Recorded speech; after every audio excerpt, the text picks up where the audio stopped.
Plastic surgery അറിയേണ്ടതെല്ലാം. Thiruvananthapuram government medical കോളേജിലെ plastic surgery വിഭാഗം പ്രൊഫസർ ഡോക്ടർ പ്രേംലാൽ എപിയുമായി MK ദിലീപ് നടത്തുന്ന അഭിമുഖ സംഭാഷണം ഇപ്പോൾ കേൾക്കാം.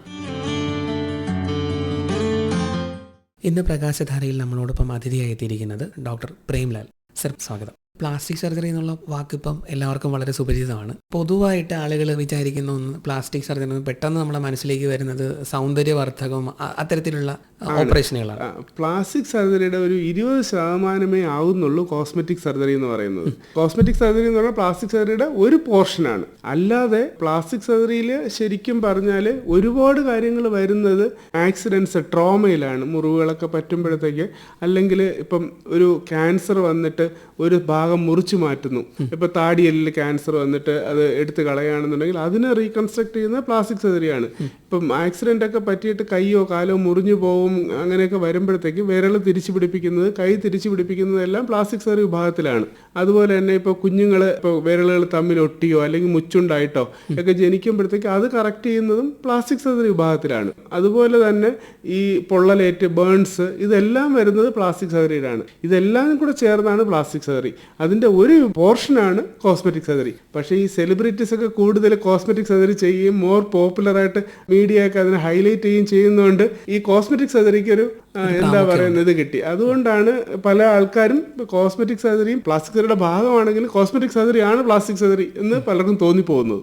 ഇപ്പം നമുക്ക് ബോഡി ഇമേജിനെ കുറിച്ചൊക്കെ വലിയ ഒരു കോൺഷ്യസ്നെസ് ഉള്ള ഒരു കാലമാണ്. അപ്പോൾ പലപ്പോഴും ഇതുമായി ബന്ധപ്പെട്ട് നമുക്ക് ഒരു സെലിബ്രിറ്റിയെ പോലെ നമ്മുടെ മുഖം അല്ലെങ്കിൽ നമ്മുടെ രൂപം മാറ്റണം. അപ്പം അത്തരത്തിലുള്ള സംഗതികൾ ഇതുമായിട്ട് ബന്ധപ്പെട്ട് നമ്മൾ പറയാറുണ്ടല്ലോ. ചില വൈരൂപ്യങ്ങളായിട്ട് ജനിക്കുന്ന ആൾക്കാരുടെ വൈരൂപ്യം മാറ്റാനും അവർക്ക് സമൂഹത്തിൽ അന്തസ്സായിട്ട് ജീവിക്കാനും വേണ്ടിയിട്ടുള്ള കാര്യങ്ങൾ നമുക്ക് ചെയ്തു കൊടുക്കാൻ ഉറപ്പായിട്ടും പറ്റും.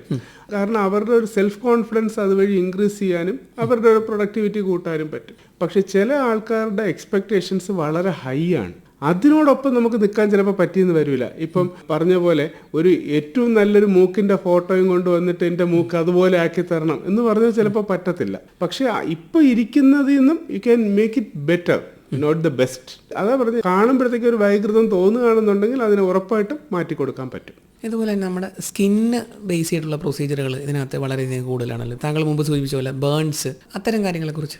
ഇപ്പം ബേൺസിന് ഏറ്റവും കൂടുതൽ പറ്റുന്നത് നമ്മുടെ തൊലി പൊള്ളിപ്പോവുക എന്നുള്ളതാണ്. അപ്പം നമുക്ക് ഒരുപാട് ഏരിയ പൊള്ളിപ്പോയിട്ട് ഇല്ല എന്നുണ്ടെങ്കിൽ നമുക്ക് അത് മാറ്റിയതിന് ശേഷം നമ്മുടെ ദേഹത്തു നിന്ന് തന്നെ തൊലി എടുത്ത് വയ്ക്കാൻ പറ്റും. അത് നമ്മളെ ഓട്ടോഗ്രാഫ്റ്റിംഗ് എന്ന് പറയും. ഇപ്പോൾ അത് പറ്റില്ല എന്നുണ്ടെന്നുണ്ടെങ്കിൽ നമുക്ക് പുതിയ ചികിത്സാ രീതി ഉടനെ വരുന്നുണ്ട്. നമ്മളത് ആദ്യമായിട്ട് വരുന്നത് തിരുവനന്തപുരം മെഡിക്കൽ കോളേജിലാണ്. അതിൻ്റെ പേര് സ്കിൻ ബാങ്കിങ് എന്നാണ്. അപ്പം നമ്മളിപ്പം കിഡ്നി, ലിവറും ഒക്കെ ഡെഡ് ബോഡിയിൽ നിന്ന് ഡൊണേറ്റ് ചെയ്യുന്ന പോലെ തന്നെ മനുഷ്യൻ മരിച്ചതിന് ശേഷം അവരുടെ ത്വക്ക് എടുത്ത് പ്രിസർവ് ചെയ്ത് നമുക്ക് സൂക്ഷിക്കാനും, ഇങ്ങനെ ആക്സിഡൻറ്റോ അല്ലെങ്കിൽ പൊള്ളലോ ആയിട്ട് ഒത്തിരി തൊലി നഷ്ടപ്പെട്ട് വരുന്ന ഒരാൾക്ക് ആ ത്വക്ക് വച്ചു കൊടുക്കാനും പറ്റും. അതുവഴി നമുക്ക് ഒത്തിരി ജീവൻ രക്ഷിക്കാൻ പറ്റും. അതിൻ്റെ ഒരു പുതിയ രീതി ഇപ്പോൾ വരുന്നുണ്ട്. ഉടനെ തന്നെ അതിന്റെ ഔപചാരികമായ ഉദ്ഘാടനം ഉണ്ടാവുകയും ചെയ്യും. അതുപോലെ തന്നെ നമ്മുടെ ഐഡന്റിറ്റി എന്ന് പറയുന്ന നമ്മുടെ മുഖം എന്ന് പറയുന്നത് പലപ്പോഴും ട്രോമ, അത്തരം കാര്യങ്ങളിലൊക്കെ ഈ മുഖം പഴയതുപോലെ അല്ലെങ്കിൽ അതിന് സമാനമായിട്ട് ചെയ്യേണ്ടി വരാറുണ്ടല്ലോ. അതിനെക്കുറിച്ച് നമുക്ക് താടിയല്ലോ അല്ലെങ്കിൽ മുഖത്തെ എല്ലുകളോ മൂക്കോ ഒക്കെ ക്ഷതം സംഭവിച്ചിട്ട് ഒരു വൈകൃതം ഉണ്ടായി പോവാം. അതിനെ ഓപ്പോസിറ്റ് സൈഡുമായിട്ട് കമ്പയർ ചെയ്ത് നമുക്ക് ഒരു പരിധി വരെ ഉറപ്പായിട്ടും നമുക്ക് സിമെട്രിക്കലാക്കാൻ പറ്റും. അത് ചെയ്തു കൊടുക്കാൻ പറ്റും. അതുപോലെ തന്നെ ഈ മുഖത്ത് ഞരമ്പുകളിലൊക്കെ നഷ്ടപ്പെട്ടിട്ട് മുഖത്ത് ഓടിപ്പോവുകയും മറ്റൊക്കെ ചെയ്യുന്നത് നമുക്ക് 100% കറക്റ്റ് ചെയ്യാൻ പറ്റിയില്ലെങ്കിൽ പോലും അവർക്ക് കണ്ടാലൊരു വൈകൃതം ശ്രദ്ധിക്കാത്ത രീതിയിൽ നമുക്ക് ചെയ്തു കൊടുക്കാൻ ഉറപ്പായിട്ടും പറ്റും. മുൻകാലങ്ങളിൽ നമ്മൾ സ്ഥിരം കാണുന്ന സെലിബ്രിറ്റീസിൻ്റെ ഒക്കെ പടമായിരുന്നു. ഇപ്പോൾ ഇന്നിപ്പോൾ സോഷ്യൽ മീഡിയ ഒക്കെ ഇത്ര അഡ്വാൻസ് ആയപ്പോഴത്തേക്കും നമ്മുടെ മുഖം തന്നെ പല ആംഗിളിൽ നിന്ന് നമ്മൾ പോസ്റ്റ് ചെയ്യും. ഇതിനകത്ത് എന്തെങ്കിലും കുറവുകൾ നമ്മൾ കണ്ടുപിടിക്കുകയും അതിനെക്കുറിച്ചൊക്കെ നമ്മൾ അനാവശ്യമായി ആകുലപ്പെടുന്ന ഒരു സാഹചര്യമുള്ളൂ. അല്ല, അതിൽ പറയുകയാണെങ്കിൽ ഞാനത് ആദ്യം പറഞ്ഞല്ലോ, ശരിക്കും ഒരു വൈകൃതം ഉണ്ടെന്ന് തോന്നിയാൽ നമുക്ക് കറക്റ്റ് ചെയ്യാൻ പറ്റും. പക്ഷെ ചില ആൾക്കാർക്ക് ഓവർ കൺസേൺഡ് ആയിരിക്കും. അതിന് ബോഡി ഡിസ്മോർഫിക് സിൻഡ്രോം എന്ന് പറയും. എന്ന് വെച്ചാൽ നല്ലതാണ് നിങ്ങളുടെ അവയവങ്ങൾ, പക്ഷെ അവരുടെ വിചാരം ഇത് ശരിയല്ല എന്നാണ്. അങ്ങനെയുള്ള ഒരാൾക്ക് നമുക്ക് ഒരിക്കലും കറക്റ്റ് ചെയ്ത് അവരെ തൃപ്തിപ്പെടുത്താൻ പറ്റില്ല. അങ്ങനെയുള്ളപ്പോഴത്തേക്ക് നമ്മളത് ചെയ്യാതിരിക്കുന്നത് തന്നെയാണ് നല്ലത്. അങ്ങനെയുള്ളതൊരു സൈക്കാട്രിക് ഡിസോർഡറാണ്. അങ്ങനെയുള്ളവരെ നമ്മൾ സൈക്കാട്രിക് ഫിറ്റ്നസ് കിട്ടിയതിന് ശേഷം മാത്രമേ എന്തെങ്കിലും ചെയ്യത്തുള്ളൂ. ബോഡി ഡിസ്മോർഫിക് സിൻഡ്രോം സിൻഡ്രോം ഉള്ള ആൾക്കാർക്ക് കോസ്മെറ്റിക് സർജറി അനുവദനീയമല്ല, ചെയ്യരുതെന്നാണ്. ഇപ്പം നമ്മൾ പല സെലിബ്രിറ്റീസിനെ കുറിച്ചും ഒന്നിലധികവും സർജറികൾക്ക് അങ്ങനെയൊക്കെ കേൾക്കാറുണ്ടല്ലോ. അല്ല, പ്ലാസ്റ്റിക് സർജറിക്ക് പലപ്പോഴും സ്റ്റേജ്ഡ് പ്രൊസീജിയേഴ്സ് ആണ് വേണ്ടി വരിക. ഒരു സർജറി കൊണ്ട് കംപ്ലീറ്റ് ആയിട്ട് മാറ്റിയെടുക്കാൻ പറ്റുന്ന വരില്ല. ഇപ്പം ചെവി ഇല്ലാതെ ജനിക്കുന്ന ഒരു കുഞ്ഞ്, അപ്പോൾ അതിനെ തന്നെ മാറ്റിയെടുക്കണമെന്നുണ്ടെങ്കിൽ നമുക്ക് 4 സർജറി ചിലപ്പോൾ വേണ്ടി വന്നേക്കും. പ്ലാസ്റ്റിക് സർജറി കൂടുതലും സമയം കൂടുതൽ എടുക്കുന്ന പ്രൊസീജിയേഴ്സും ആണ്. പലതിനും സ്റ്റേജ്ഡ് പ്രൊസീജിയേഴ്സ് ആണ്. എന്ന് വെച്ചാൽ ഒരു സ്റ്റേജ് കഴിഞ്ഞ് ചിലപ്പോൾ 2-3 മാസം കഴിഞ്ഞ് അടുത്തത് ചെയ്യേണ്ടി വരാറുണ്ട്. അതുപോലെ തന്നെ ട്രാൻസ്ജെൻഡേഴ്സുമായിട്ട് ബന്ധപ്പെട്ട് സമൂഹത്തിൽ ഒരു അവയർനെസ് വളർന്നു വരുന്ന ഒരു സമയമാണ്. പ്ലാസ്റ്റിക് സർജറിക്ക് ട്രാൻസ്ജെൻഡേഴ്സിന്റെ കാര്യത്തിലുള്ള റോൾ എന്താണ്? ട്രാൻസ്ജെൻഡേഴ്സിന്റെ സർജറി ചെയ്യുന്ന പ്ലാസ്റ്റിക് സർജറി ഡിപ്പാർട്ട്മെന്റ് ആണ്. ഇപ്പം ആണായി ജനിക്കുന്ന ഒരാള് മാനസികമായിട്ട് സ്ത്രീ ആയിട്ടാണ് ഇരിക്കുന്നതെന്നുണ്ടെങ്കിൽ അവർക്ക് സൈക്കാട്രിക് ഇൽനെസ് ഒന്നും ഇല്ല എന്ന് സൈക്കാട്രിസ്റ്റ് ഉറപ്പ് തരികയും ചെയ്യുകയാണെന്നുണ്ടെങ്കിലാണ് നമ്മൾ സെക്സ് റീഅസൈൻമെന്റ് സർജറി എന്ന് പറഞ്ഞ് ഇതിലോട്ട് പോകുന്നത്. എന്ന് വെച്ചാൽ ഒരു സ്ത്രീയെ ആണാക്കാനോ അല്ലെങ്കിൽ ഒരു പുരുഷനെ സ്ത്രീയാക്കാനോ ചെയ്യുന്ന സർജറീസ്. അതും ഈ പറഞ്ഞ പോലെ 7-8 സർജറി ചിലപ്പോൾ വേണ്ടി വന്നേക്കും. അപ്പോൾ പലതും പല രീതിയിലുള്ള സർജറീസ് ആണ്. അങ്ങനെ വരുമ്പോൾ അതും ലോങ് സർജറീസ് ആണ്, മൾട്ടിപ്പിൾ സർജറീസും വേണ്ടി വരും. അതിലെയും പ്രശ്നം പറ്റുന്ന പലപ്പോഴും എക്സ്പെക്ടേഷൻസ് ഭയങ്കര ഹൈ ആണ്. നമുക്കൊരു പുരുഷനെ സ്ത്രീ ആക്കുമ്പോഴത്തേക്ക് ജനനം കൊണ്ട് തന്നെ സ്ത്രീ ആയ ആളിനെക്കാളും നന്നായിരിക്കണം എന്നാണ് പലരുടെയും എക്സ്പെക്ടേഷൻ. അതിനോടൊപ്പം ചിലപ്പോൾ എത്താൻ പറ്റിയെന്ന് വരില്ല. അത് അറിഞ്ഞുകൊണ്ട് വേണം സർജറിക്ക് വിധേയനാവേണ്ടത്. അതുപോലെ തന്നെ ക്യാൻസർ രോഗികൾ ഇത്തരത്തിൽ ശരീരാവയവങ്ങൾ മുറിച്ച് മാറ്റുന്നു. അപ്പോൾ അവിടെ ഒരു റീകൺസ്ട്രക്ഷന്റെ ഒരു അതിനെക്കുറിച്ച് നമുക്ക് പല തരത്തിലുള്ള റീകൺസ്ട്രക്ഷൻസ് ആണ് വേണ്ടി വരിക.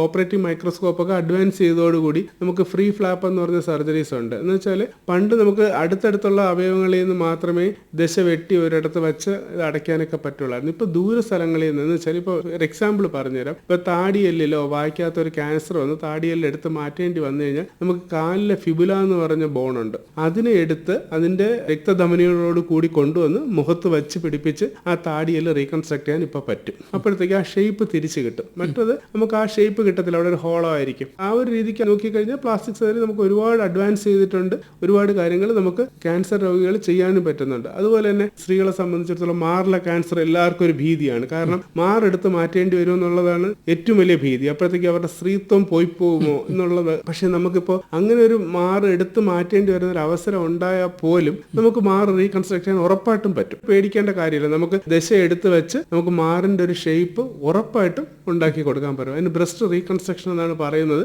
യങ്ങായിട്ട് ക്യാൻസർ വരുന്ന സ്ത്രീകളിൽ നമ്മൾ ഒരുപാട് പേർക്ക് ചെയ്ത് കൊടുക്കുന്നുണ്ട്, ചെയ്യാനും പറ്റും. അതുപോലെ താങ്കൾ നേരത്തെ പറഞ്ഞത് കുറേ സമയം എടുക്കുന്ന സർജറിയാണ് പ്ലാസ്റ്റിക് സർജറി. പ്രത്യേകിച്ച് അതിന്റെ റിക്കവറി ഫേസും അതുപോലെ തന്നെയല്ലേ ആണ്. സർജറിയുടെ ഡ്യൂറേഷനും കൂടുതലാണ്, അതിന്റെ റിക്കവറി സ്റ്റേറ്റും കൂടുതലാണ്. ഇപ്പൊ ഹെയർ ട്രാൻസ്പ്ലാന്റ് നമ്മളിപ്പം മുടി എടുത്ത് വച്ച് അടുത്ത ദിവസം ഹിപ്പി ആയിട്ട് നടക്കണം എന്ന് പറഞ്ഞാൽ അത് നടക്കില്ല. അതിന്റെ ഹെയർ ഫോളിക്കിൾ അവിടെ വളർന്ന് ഹെയർ ഉണ്ടായി വരാൻ ഇറ്റ് ടേക്സ് സം ടൈം. ആ ഒരു ക്ഷമയുള്ള ആൾക്കാർക്ക് മാത്രമേ അത് നമുക്ക് സക്സസ്ഫുൾ ആയിട്ട് നടത്തി കൊടുക്കാൻ പറ്റത്തുള്ളൂ. സാർ, അതുപോലെ തന്നെ ഇപ്പം നമ്മുടെ ഒരു വിരലറ്റുപോയി, അപ്പം നമ്മൾ ഇത്തരത്തിൽ ശരീരാവയവങ്ങൾ മുറിഞ്ഞു പോകുമ്പോൾ പ്ലാസ്റ്റിക് സർജറി ചെയ്യണമെങ്കിൽ നമ്മൾ ശ്രദ്ധിക്കേണ്ട കാര്യങ്ങൾ. അതിപ്പോൾ വർക്ക് പ്ലേസ് ആക്സിഡൻസിലാണ് സാധാരണഗതിയിൽ ഇങ്ങനെ വിരലൊക്കെ മുറിഞ്ഞു പോകുന്ന അവസരങ്ങൾ വരുന്നത്. അങ്ങനെ വരുമ്പോഴത്തേക്ക് ഇപ്പോൾ വെട്ടുകൊണ്ട് വിരൽ കംപ്ലീറ്റ് ആയിട്ട് അറ്റുപോയെന്നുണ്ടെങ്കിൽ അതിനെ നമുക്ക് ഉടനെ തന്നെ ആശുപത്രിയിൽ എത്തിക്കാമെങ്കിൽ നമുക്കത് തിരിച്ച് ഫിക്സ് ചെയ്യാൻ പറ്റും. പക്ഷേ അത് ഒരു നീണ്ട സർജറിയാണ്. എന്ന് വെച്ചാൽ ഏകദേശം 7 മുതൽ ചിലപ്പോൾ 14 മണിക്കൂർ വരെ എടുക്കുന്ന സർജറിയാണ്. ആ ചെറിയ ഞരമ്പുകളും കാര്യങ്ങളും എല്ലാം നമുക്ക് തിരിച്ച് തച്ച് അതുപോലെ പിടിപ്പിക്കേണ്ടി വരും. അങ്ങനെ ഉള്ളപ്പോഴത്തേക്ക് അതിൻ്റെ ട്രാൻസ്പോർട്ടേഷൻ വളരെ ഇമ്പോർട്ടൻ്റ് ആണ്. പല ആൾക്കാരും ഒരു കവർ എടുത്തിട്ട് വിരലിനകത്ത് കുറെ ഐസും വാരിയിട്ടാണ് കൊണ്ടുവരുന്നത്. ദയവേത് അങ്ങനെ ചെയ്യരുത്. ചെയ്ത് കഴിഞ്ഞാൽ നമുക്കത് യൂസ്ലെസ് ആണ്. നമുക്ക് ചെയ്യാൻ പറ്റുന്ന പറഞ്ഞാൽ നമ്മുടെ മുറിഞ്ഞ ഭാഗം ആദ്യം ഒരു പ്ലാസ്റ്റിക് കവർ ഇടുക,